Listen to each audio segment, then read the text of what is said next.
Hello, good morning mga kabisyo. Bagong umaga, bagong pag-asa. Pero magkape muna tayo sa umaga. Nakalimutan ko, hindi pala tayo nagkakape. Tubig at saka pandesal lang pala yung para sa akin. Kasama ko pala dyan si Sir Efren, si Ralph at saka si Ivan. Hello guys, mamahaw tasodan ko.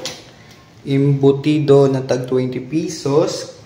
Kag miswa, alam init ko ang miswa. Kay para namin ibalahigo. Noon. Wait. Yan, mishwa. We have rice. And niluto natin kagad yung mishwa. Pagkanin din siya pagkanin. Let's eat guys.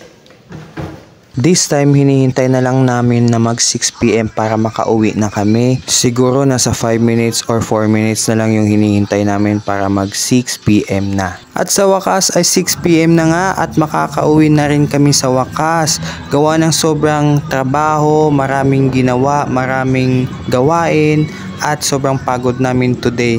Kaya it's time to go home na at masaya kami. Dahil uwian na.